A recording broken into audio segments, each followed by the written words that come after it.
Olá, finda-se este dia. Deus nos proporciona mais uma vez esta oportunidade de nos encontrarmos para partilharmos as maravilhas da palavra de Deus para nós hoje. Agradeço a você que tem nos acompanhado, compartilhado nossas mensagens, que tem orado por esse ministério, e a você que ainda não se inscreveu, inscreva-se.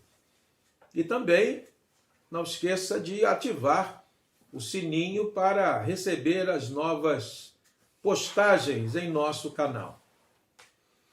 Ao final dessa noite, quero conversar com você sobre dois temas apresentados, ambos pelo apóstolo Paulo, dois temas da maior relevância para nós hoje, a respeito dos quais, usando a própria expressão do apóstolo Paulo, não devemos ser ignorantes. O primeiro está registrado na primeira carta do apóstolo Paulo aos Coríntios, capítulo 12, versículos 1 e também de 4 a 11, quando ele trata das realidades espirituais, mais especificamente sobre os dons espirituais. E o segundo tema, ele nos apresenta na sua primeira carta aos Tessalonicenses, capítulo 4, versículos 13 a 18, onde também trata de realidades espirituais. Na primeira apresentação, 1 aos Coríntios 12, ele fala de coisas de hoje para hoje. Já no texto de 1 aos Tessalonicenses, capítulo 4, ele fala de questões de hoje para o futuro. Eu leio 1 aos Coríntios 12, versículos 1 e também de 4 a 11. A respeito dos dons espirituais, não quero, irmãos, que sejais ignorantes. Ora, os dons são diversos, mas o Espírito é o mesmo. E também há diversidade nos serviços, mas o Senhor é o mesmo. E há diversidade nas realizações, mas o mesmo Deus é quem opera tudo em todos. Se você percebe, o apóstolo Paulo nos apresenta aqui a Santíssima Trindade. Ele fala inicialmente do Espírito, no versículo 4, fala do Senhor, no versículo 5, e no versículo 6 fala de Deus, o Pai, aquele que opera tudo em todos. Versículo 7. A manifestação do Espírito é concedida a cada um, visando a um fim proveitoso, porque a um é dada, mediante o Espírito, a palavra da sabedoria, e a outro, segundo o mesmo Espírito, a palavra do conhecimento. A outro, no mesmo Espírito, a fé. E a outro, no mesmo Espírito, dons de curar. A outro, operações de milagres. A outro, profecia. A outro, discernimento de espíritos. A um, variedade de línguas. E a outro, capacidade para interpretá-las. Mas um só e o mesmo Espírito realiza todas estas coisas, distribuindo-as como lhe apraz a cada um individualmente. Que texto maravilhoso! Quanto ensinamento! O apóstolo Paulo está nos falando de realidades espirituais, mais especificamente neste texto dos dons espirituais. E o que Paulo faz aqui é chamar o povo de Deus no caso vertente, a igreja de Corinto, a unidade. Unidade na diversidade. E ele deixa bem claro, bem patente, que todos que são membros do corpo de Cristo e que recebem os dons do Espírito Santo, todos, ainda que cada um de per si, individualmente, seja contemplado, mas todos recebem e bebem da mesma fonte. O que também nos traz outro ensinamento precioso, é que nós não somos autossuficientes, pelo contrário, somos complementares. Não temos todos os dons, mas cada um recebe individualmente, como diz o texto, aquilo que o Espírito Santo distribui, como lhe apraz, a cada um, individualmente, mas de sorte que haja unidade nesta diversidade, que haja cooperação, que haja complementaridade. Eu não posso desprezar você porque você tem dons que eu não tenho e vice-versa. Precisamos ter essa consciência da unidade nessa diversidade de dons que o Espírito Santo distribui aos membros do corpo de Cristo.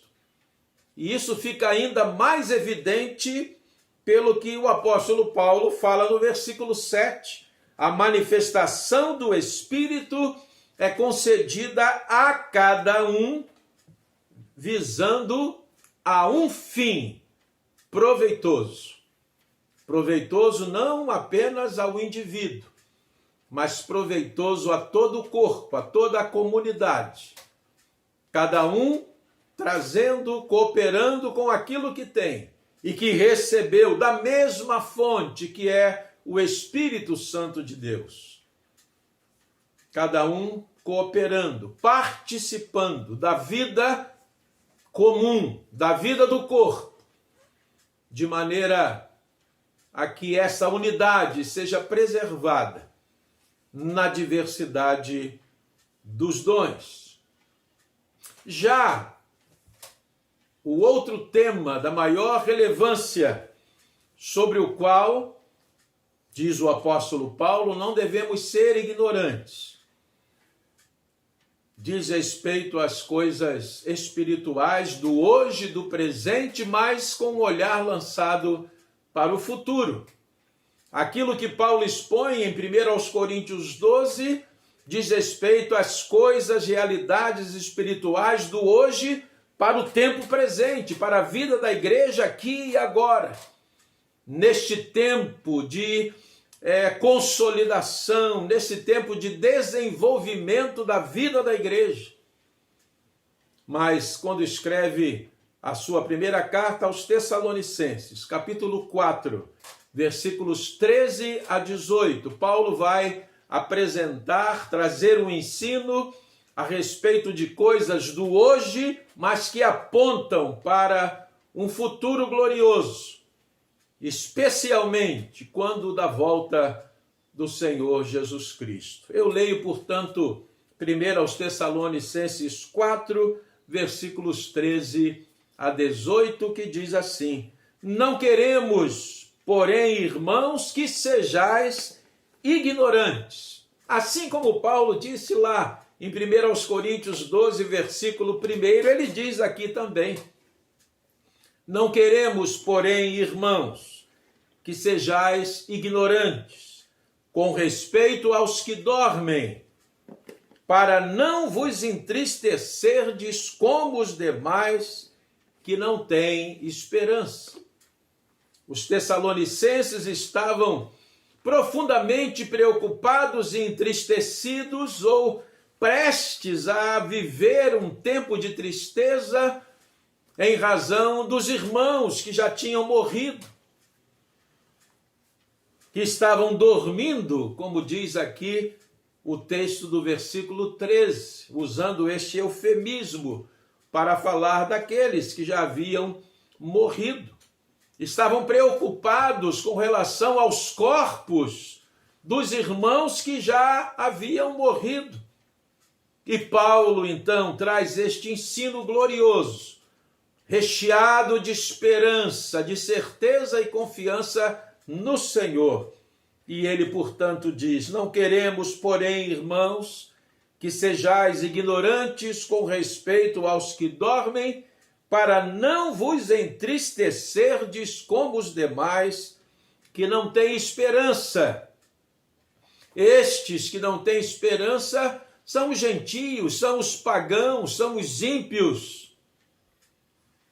Pois, diz o apóstolo Paulo, versículo 14, se cremos que Jesus morreu e ressuscitou, assim também Deus, mediante Jesus, trará em sua companhia os que dormem.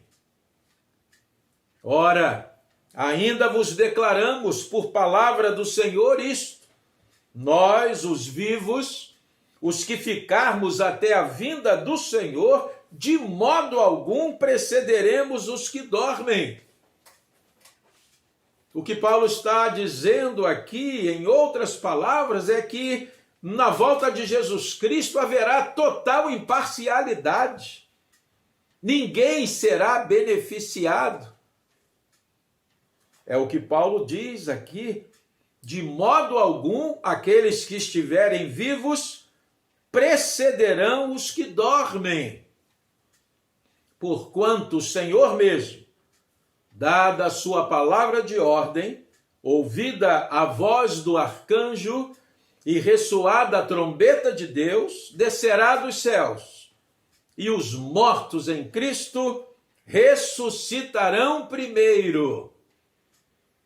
Depois nós, os vivos, os que ficarmos, seremos arrebatados juntamente com eles, entre nuvens, para o encontro do Senhor nos ares, e assim estaremos para sempre com o Senhor.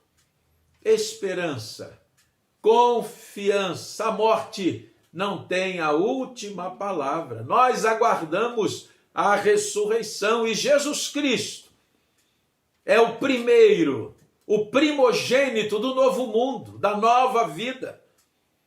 E assim como Cristo morreu e ressuscitou, a sua ressurreição é o penhor, é a garantia da nossa ressurreição.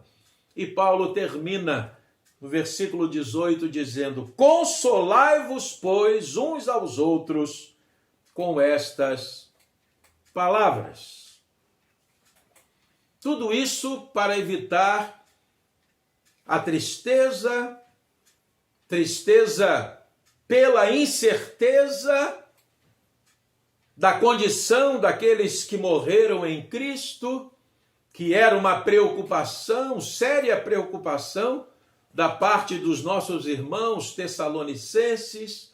Paulo então traz este ensino valioso, precioso, e que é também para nós hoje, que vivemos diante de tantas incertezas, de tantas inseguranças, mas a nossa fé repousa nas promessas do Senhor, que duram para sempre e que jamais falharão. Precisamos conhecer e descansar nesse conhecimento que Deus nos concede e que está registrado na sua palavra. Não devemos ser ignorantes quanto aos dons espirituais para o exercício da vida cristã nos dias de hoje. E também não devemos ser ignorantes com respeito ao que nos aguarda pós-morte, o que está diante de nós para quando Jesus voltar. Lembro daquela última parte do credo apostólico que expressa a nossa fé. Creio no Espírito Santo, na Santa Igreja Universal, na comunhão dos santos, na remissão dos pecados, na ressurreição do corpo e na vida eterna. Teremos um corpo glorificado, à semelhança do corpo de Jesus Cristo. Esta é a nossa fé, esta é a nossa expectativa. Não sejamos, pois, ignorantes, irmãos, quanto aos dons espirituais que servem a nossa vida hoje, na vida da igreja, e também não sejamos ignorantes quanto às realidades espirituais que nos aguardam além, no porvir. Fiéis são estas palavras que se cumprirão, pois Deus é fiel. Deus amado, Deus bendito, graças te damos, porque o Senhor não nos deixa ficar ignorantes quanto a estas realidades espirituais tão preciosas, valiosas e necessárias, oportunas a nós hoje, nos preparando não apenas para o viver presente, mas para o viver futuro, para o viver eterno com Cristo Jesus, nosso Senhor e Salvador, em nome de quem oramos te agradecidos. Amém. Que consolação tem meu coração, descansando no poder de Deus. Ele tem prazer em me proteger, descansando no poder de Deus. Descansando nos eternos braços do meu Deus, estou seguro, descansando no poder de Deus. Finda-se este dia. Um bom descanso para você.